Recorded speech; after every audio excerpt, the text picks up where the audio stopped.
Hey everyone, thank you for joining me on this Tuesday. So today we're going to go through some quick tips on some video marketing. Whether you want to use this for, let's say, Instagram Lives, or you're interested in doing maybe YouTube Shorts or regular form YouTube works as well. You can do Reels and Facebook Lives too. These are going to be 10 marketing ideas specifically for video that will sort of position you as a neighborhood expert, a local expert. And I like to say, if you're in a large area like I am, I'm just going to use Miami for example, don't pose yourself as the Miami expert, right? Get smaller, get more niche with it. I live in an area called Kendall. So when I do things real estate wise, I like to focus on specific neighborhoods within the larger suburban area of, metropolitan area of Miami, or let's say you're in New York. New York has a lot of portions that have specific names, and you might not write it on the address. I don't put Kendall, Florida, but it is Miami, Florida, when I write an address out for myself. But um, Kendall is the neighborhood per se. We have a lot of those here in Miami. So go ahead and make sure that you're positioning yourself not broadly as an expert, right? Go ahead and position yourself in a smaller area. That way, the people that search that, they look up that hashtag in that specific neighborhood, they're going to find you. So, because Miami's huge. If you're down here in Miami with me, I don't suggest you just put, Miami agent. Break it down. Where do you want to work? Brickell, Pinecrest, Palmetto Bay, Kendall, Cutler Bay, South Miami. I can go on and on. Uh, we could go on and on down here. So let's just start with number one. These are things too that people, your consumers, your buyers are going to ask you these questions. So if you already have reels to show them or YouTubes to direct them to, that way it's really nice if they're looking for to live in a specific area, and let's say they're relocating. You can sort of hand them a nice little digital package that really gives them a beautiful scope of what it's like to live and work and play in your town. So let's start with number one: cost of living. This is something that we all wonder, but no one really talks about. Cost of living. I always say, be as transparent as possible, be as honest as possible. There's zero sense in us as agents in lying to our clients. Zero sense, because it's dollars and figures, and the numbers don't lie. So in the end, if it really is $50 for a burger at some place, but you went and told your client, oh no, it's $10 burgers, they're going to go there and assume it's a $10 burger. And then they're going to call you when it was $50. And they're going to say, hey, you made me move here and you said this place served amazing $10 burgers, and I just paid $50. So there's zero sense in not being transparent with our clients. I always say that. Cost of living in that city. Be transparent about how much it costs to live there. How much, are the shops? Is it a really affluent area where the shops are going to be more high end? Is it an area that's got a little bit of everything? So let the public know, let people who might be interested in the area know really what it's like to live there money wise. What does it cost you? Transportation and getting around the city. Do you have trains? Can you only bike? Is it Key Biscayne and you're allowed to have a golf cart on the street? There's lots of little areas that have their own way of life, let's say. Some places like Coconut Grove, you can get by on foot to anywhere you really want to go. You can hit a supermarket on foot. You can hit really high-end retail on foot, and you can go to nice restaurants on foot, but you can't really do that everywhere in Miami. So in your area, let them know what it's like to get around. Let them know about mass transportation too, whether you've got the rail. Talk about the Bright Line. Bright Line now is going from Miami to Orlando starting in, I believe, July. So it's pretty cool. Number three, things to do in your city. Not just, like I said, not broadly. We can all use Google, right, and find a lot of broad things to do in a big city like Miami. but go ahead and make that a lot smaller for your client. What is it like to live in this neighborhood? What things are there to do in this neighborhood, in this small portion of this much larger city? Um, Something else I think might be cool, number four, some history, some facts about, if you live in Coral Gables, for example, or your clients, you want to showcase Coral Gables for your clients. Coral Gables has incredible history. I mean, most of the homes there are still historic homes that, are preserved, and they have plaques on the outside with, a description of the history behind the home. And there's a lot of really cool history here in our area, in my area. Well, we all have wonderful history in our towns, but I love knowing, Miami history, and then smaller little portioned neighborhoods, and how they became to be, how they got there, how they got their name. They're named after people, and such. So be a little neighborhood historian. I think people think that's cute. It makes for good content. Number five, it brings me to incorporating something I love to do, which is incorporating architecture and design. What kinds of homes are you going to see in your area, in that neighborhood that you're highlighting?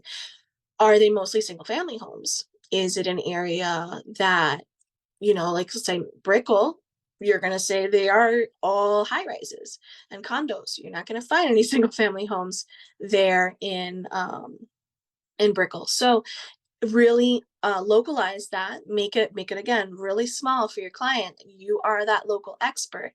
Talk to them about the types of architecture they're going to see. Spanish style homes, flat villas. We've got a lot. We even have townhomes here. So in my area, we have everything from condos, all the way to single family homes, to areas that are behind gates, areas that are, massive $1 million mansions. So I can showcase a little bit of everything for everyone. Make sure that you talk about the types of houses they're going to see, because if you are talking to someone who does not want a single family home and they only want a condo, they're going to know what areas, not to even bother with if there are no single family homes there, and vice versa. So by telling someone what kind of home they're going to find in that area, you might really help them out in kind of not wasting any time. um, and then six, talk about new developments and new construction. For example, we have one of the first in a long time high rises condo buildings being built here in my town in Kendall. And I think it's really interesting to see the development of it, to see it go up and the groundbreaking. It's going to be called the Altman, and it looks like it's going to be a really high end building. So I can't wait to watch it go up and be one of the first agents in there. So yeah, so that's fun. Find some new construction, whether it might not be homes, it might be like they're building a new shopping center. Follow the shopping center, follow up on what kind of shops are going to be there, and be, like your neighborhood, not a watchdog, but the looky loo, like what's going on, and you've got first dibs on all the information and the secrets and stuff like that. Makes for great content, and your clients can really relate to it. What else? I'm looking at my notes here as usual. Go ahead and highlight communities. Um, Communities that, or within, like I said, gated neighborhoods, or maybe not gated neighborhoods, but they're little pockets of houses that might have a name. Like we have one called Mangowood, and there isn't a gate in front of it, but there's walls of like an entrance, and you'll see on one side, and it's really old, the sign. So if you're not looking for it, you might miss it. But it says Mangowood on like the rocks as you're entering this area of our area. And it's like, a little enclave, like you're just going more private and more secluded and whatnot. And that area of homes is called Manglewood.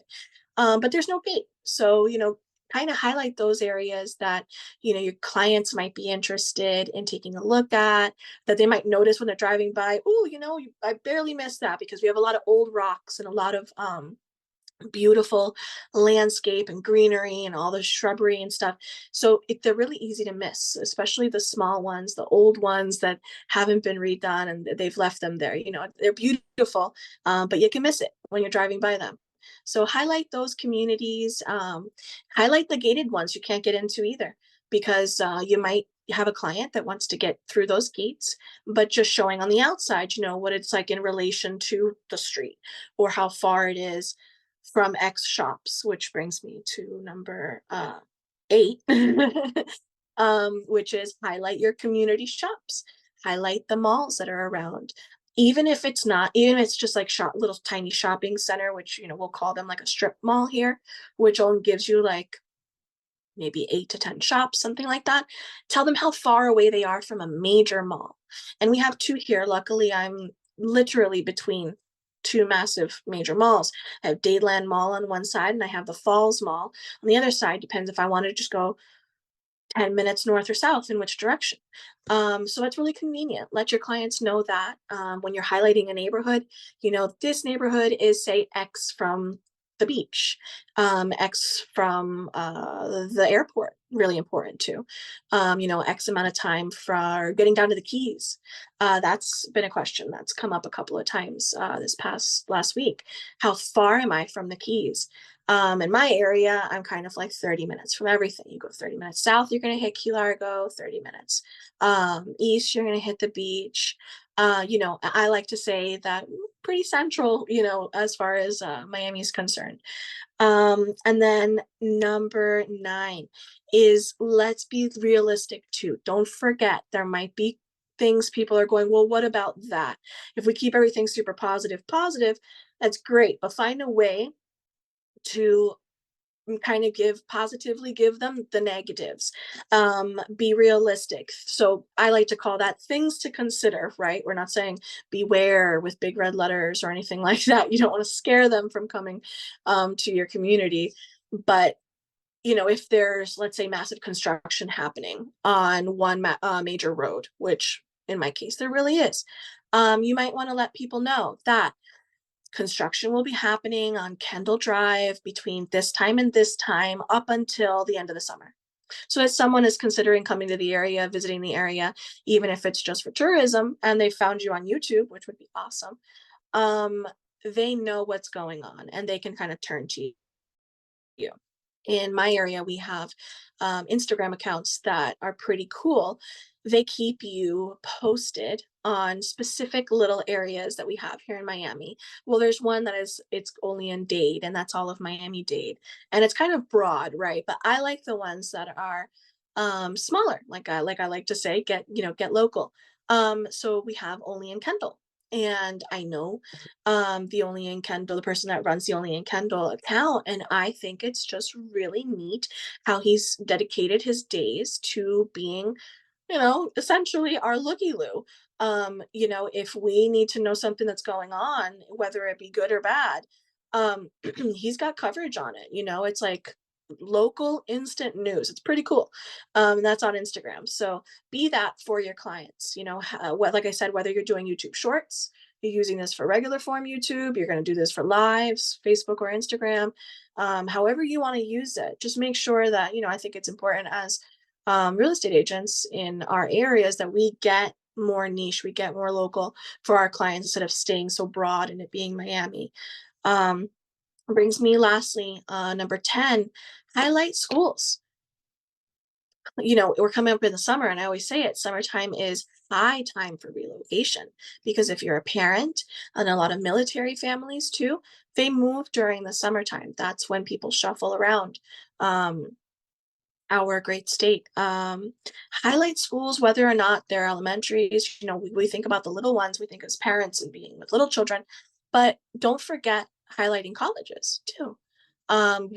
Someone might be Googling colleges in Miami and stumble upon your YouTube. If you're a Miami realtor, for example, we have a ton of great colleges just here in my local area. So the University of Miami, just about 20 minutes away. I have Florida International University, literally down the same street about 15 minutes away. And then I have on another cross street, Miami-Dade Community College. So I am surrounded by massive opportunity to talk about the education that you can receive here in Miami and my area.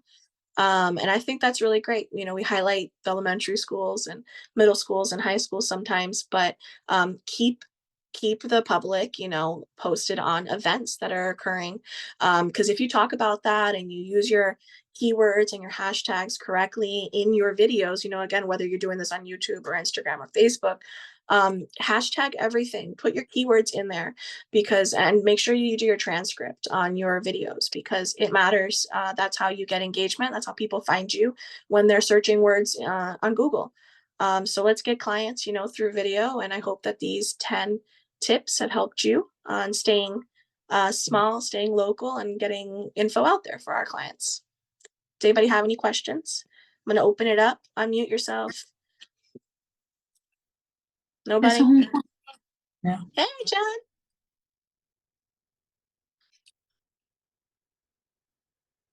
Can't hear you. Unmute yourself. You were there, then you went away. I don't know. You came back. Oh no, I was sorry. I just went in. I don't have a question. I got in here too late. It's okay. I love you anyways. It's all right. Next time, man. Next. All right, guys. So if that's it, I hope the tips helped, and I'll see you next week.